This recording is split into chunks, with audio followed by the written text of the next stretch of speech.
اللہ تعالیٰ نے جو انسان پیدا کیے ہیں ان کے مزاج مختلف ہیں. ان میں کچھ لوگ ہوتے ہیں جو قوی ہوتے ہیں ارادے کے، جو فیصلہ کر لیا ڈٹ گئے. کچھ لوگوں میں وہ قوت ارادی اتنی مضبوط نہیں ہوتی، وہ ادھر ادھر سوچتے رہتے ہیں. کچھ لوگ جسمانی طور پر بہت توانا ہوتے ہیں، کچھ لوگ جسمانی طور پر پیدائشی طور پر کمزور ہوتے ہیں. تو اگر کوئی قوت ارادی کمزور رکھنے والا شخص ہے، وہ بھی تو اللہ کی تخلیق ہے، اللہ کا بندہ ہے. خطاؤں کا ظہور ہو جاتا ہے، توبہ کرتا ہے، پھر کچھ عرصے کے بعد پھر خطا کا ظہور ہو جاتا ہے، پھر توبہ کرتا ہے. تو ہم تو یہ سمجھیں گے کہ ایک حد کے بعد پھر اس کی توبہ قبول نہیں ہونی چاہیے. لیکن حدیث سنیے. وعن ابی ہریرہ رضی اللہ تعالی عنہ قال قال رسول اللہ صلی اللہ علیہ وسلم ان عبدا اذنب ذنبا، یقیناً ایک بندہ جو ہے وہ ایک گناہ کرتا ہے. فقال، پھر وہ کہتا ہے رب، اے میرے پروردگار، اذنبت فاغفر لی، مجھ سے گناہ ہو گیا ہے، مجھے معاف فرما دے. فقال ربہ، تو پروردگار یہ کہتا ہے اعلم عبدی ان لہ ربا یغفر الذنب ویأخذ بہ، میرا یہ بندہ یہ جانتا ہے کہ اس کا ایک رب ہے جو گناہ معاف بھی کر سکتا ہے اور سزا دے بھی سکتا ہے. کیا معنی ہوئے؟ گناہ اس نے کیا ہے لیکن جانتا ہے اللہ کو کہ وہ معاف بھی فرما سکتا ہے، تبھی تو وہ اللہ سے معافی کی درخواست کر رہا ہے. اس کے اس جاننے کی بنیاد پر، اس کے اس علم کی بنیاد پر، اس کے اس ایمان کی بنیاد پر فرمایا غفرت لعبدی، میں نے اپنے بندے کو معاف کر دیا. ثم مکث ما شاء اللہ، پھر وقت گزرا جتنا کہ اللہ نے چاہا. ثم اذنب ذنبا، پھر اس سے گناہ ہو گیا.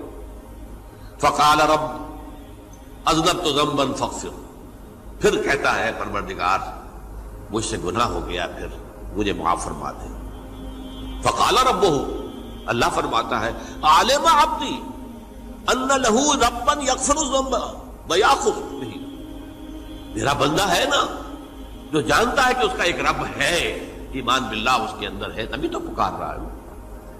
اور یہ بھی جانتا ہے کہ وہ گناہ معاف بھی کر سکتا ہے اور چاہے تو پکڑ بھی سکتا ہے، سزا بھی دے سکتا ہے. تو فرمایا، اللہ تعالیٰ فرماتے ہیں میں نے فرمایا کہ میں نے معاف کر دیا. ثم مکث ما شاء اللہ، پھر ایک عرصہ گزرا اس کے بعد. ثم اذنب ذنبا، پھر اس نے گناہ کیا. قال رب اذنبت ذنبا آخر، اس نے کہا پروردگار میں نے تو پھر ایک اور گناہ کر دیا، فاغفر لی، مجھے بخش دے. فقال اعلم عبدی ان لہ ربا یغفر الذنب ویأخذ بہ، میرا بندہ جانتا ہے نا کہ اس کا ایک رب ہے جسے وہ پکار رہا ہے، کہ وہ جانتا ہے کہ اسے اختیار حاصل ہے کہ چاہے تو بخش دے اور چاہے تو پکڑ لے.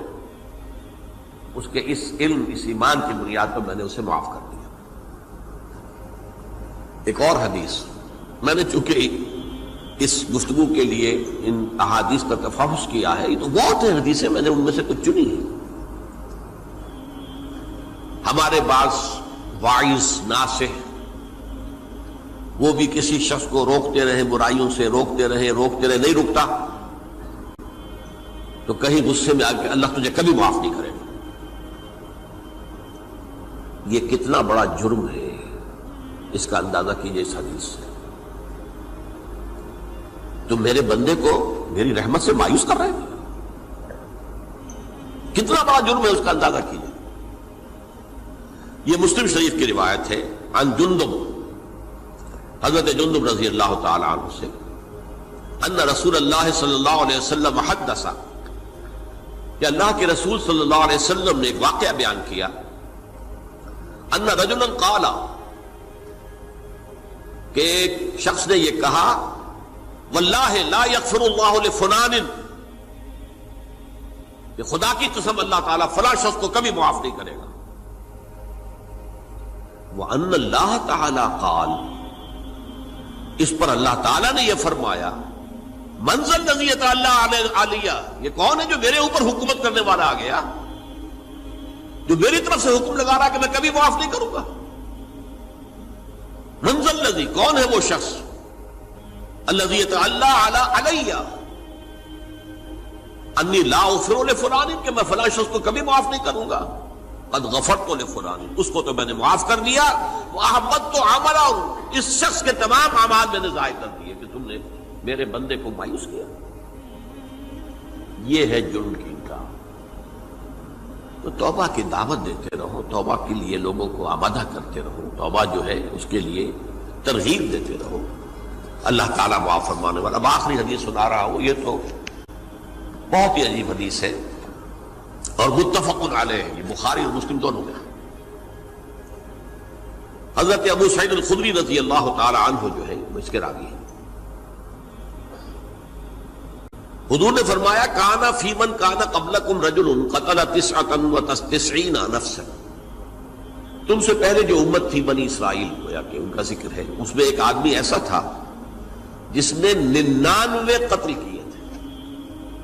اب آپ اندازہ کیجئے کتنا بڑا گناہ کبیرہ ہے قتل۔ قرآن مجید میں آتا ہے وَكَأَنَّمَا قَتَلَ النَّاسَ جَمِيعًا، اگر ایک انسان کو بھی ناحق قتل کر دیا گیا تو یہ ایسی ہے گویا کہ اس نے پوری نوع انسانی کو قتل کر دیا، اس نے 99 قتل کیے۔ فَهَلْ لَهُ مِن تَوْبَةٍ، پھر اس کے بعد یہ ہوا کہ اس کے اندر توبہ کا جذبہ پیدا ہوا۔ فَسَأَلَ عَنْ أَعْلَمِ أَهْلِ الْأَرْضِ، تو اس نے پھر سوال کیا، لوگوں سے پوچھا کہ زمین میں رہنے والوں میں کون سب سے بڑا عالم ہے؟ فَدُلَّ عَلَى رَاهِبٍ، تو اسے بتایا گیا فلاں راہب فلاں جگہ پر ہے، وہ بہت نیک ہے، بڑا عالم ہے۔ فَأَتَاهُ، وہ اس کے پاس آیا، فَقَالَ أَنَّهُ قَتَلَ 99 نَفْسًا فَهَلْ لَهُ مِن تَوْبَةٍ، انہوں نے کہا دیکھیے راہب صاحب، میں نے 99 انسان قتل کیے، اب مجھے یہ بتائیے کہ میرے لیے توبہ کا کوئی امکان ہے؟ فَقَالَ لَا، انہوں نے کہا نہیں۔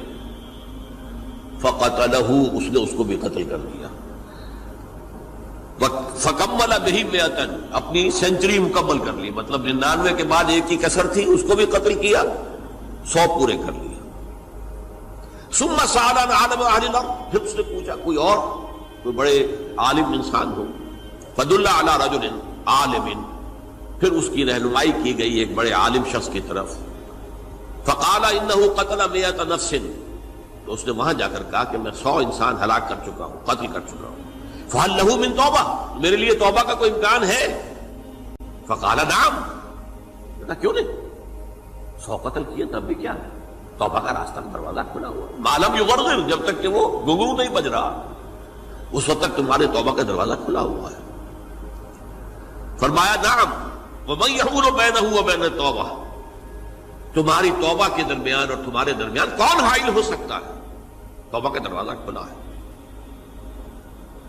لیکن ساتھ ہی کہا انطلق الی ارض کذا و کذا، اب تم ایسے کرو جہاں تم رہتے ہو وہاں نہ جاؤ واپس، وہاں کا ماحول اچھا نہیں ہے، معاشرہ اچھا نہیں ہے، ہو سکتا ہے کہ تم توبہ پر قائم نہ رہ سکو، تم فلاں جگہ چلے جاؤ، وہاں اچھے لوگ آباد ہیں، ان میں جا کر رہو۔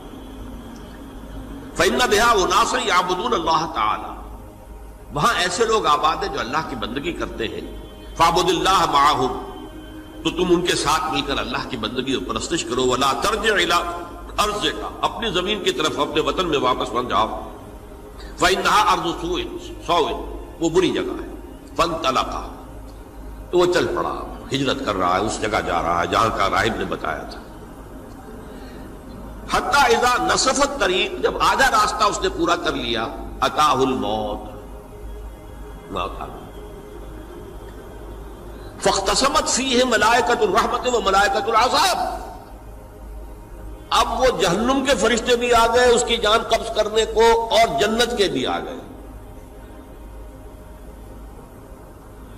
فقالت ملائکۃ الرحمہ، رحمت والے جو فرشتے ہیں جنت والے، انہوں نے کہا جا تائبا مقبلا بقلبہ اللہ تعالی، یہ شخص توبہ کر کے اللہ تعالیٰ کی طرف ہجرت کر رہا تھا، اس لیے اس کی نیت کی بنیاد پر اب یہ جنتی ہے، لہذا اس کی روح ہم قبض کریں۔